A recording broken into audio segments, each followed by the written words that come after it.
Halo, perkenalkan, saya Rahmalita Fadila, biasa dipanggil Lita.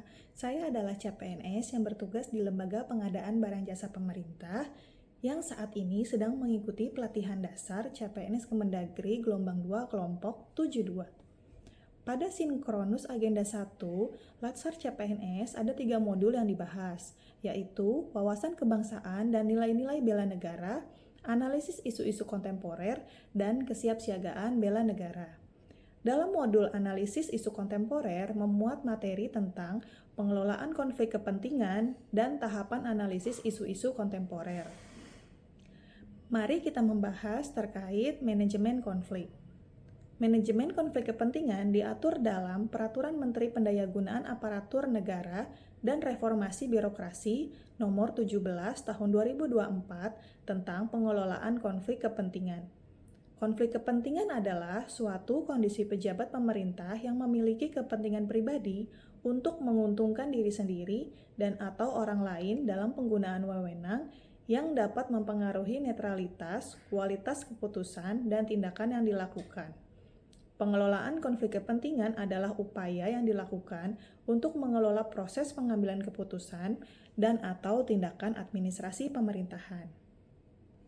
Jenis dan bentuk konflik kepentingan meliputi konflik kepentingan aktual, yaitu kepentingan pribadi dari pejabat pemerintahan tertentu untuk menguntungkan diri sendiri dan atau orang lain. Dan konflik kepentingan potensial, yaitu kepentingan pribadi pejabat pemerintahan tertentu untuk menguntungkan diri sendiri dan atau berdasarkan orang lain dari perkembangan kondisi di masa depan. Sumber konflik kepentingan meliputi kepentingan bisnis finansial, hubungan keluarga atau kerabat, rangkap jabatan, penerimaan hadiah atau gratifikasi, dan lain-lain. Selanjutnya, materi kedua yaitu isu-isu strategis kontemporer. Isu strategis kontemporer diantaranya korupsi, narkoba, paham radikalisme atau terorisme, money laundry, proxy war, dan kejahatan komunikasi massal seperti cybercrime, hate speech, hoax, dan lain sebagainya. Isu kritikal secara umum terbagi ke dalam 3 kelompok. Yang pertama, current issue atau isu saat ini yang merupakan kelompok isu yang mendapatkan perhatian dan sorotan publik secara luas dan memerlukan penanganan sesegera mungkin dari pengambilan keputusan. Yang kedua, emerging issue atau isu yang berkembang, merupakan isu yang perlahan-lahan masuk dan menyebar ke ruang publik dan publik mulai menyadari adanya isu tersebut. Yang ketiga, potential issue, yaitu kelompok isu yang belum nampak di ruang publik namun dapat terindikasi dari beberapa instrumen seperti sosial, penelitian ilmiah, analisis intelijen, dan sebagainya yang mengidentifikasi adanya kemungkinan merebak isu dimaksud di masa depan. Dalam isu kritikal dikenal istilah issue scan, yaitu pengumpulan dan pemindaian atau identifikasi informasi mengenai isu-isu penting yang terjadi baik di dalam maupun di luar suatu organisasi yang berpotensi mempengaruhi organisasi tersebut.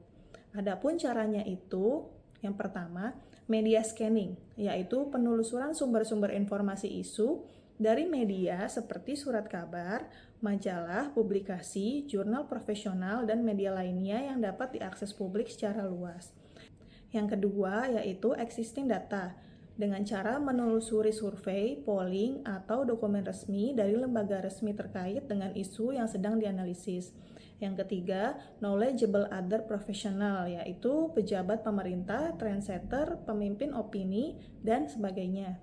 Yang keempat, public and private organization, yaitu komisi independen, masjid atau gereja, institusi bisnis, dan sebagainya yang terkait dengan isu tertentu. Dan yang terakhir, yang kelima, public at large, yaitu masyarakat luas yang menyadari akan satu isu dan secara langsung atau tidak langsung terdampak dengan keberadaan isu tersebut. Demikian video singkat yang saya buat, semoga bermanfaat dan menambah wawasan. Sampai jumpa.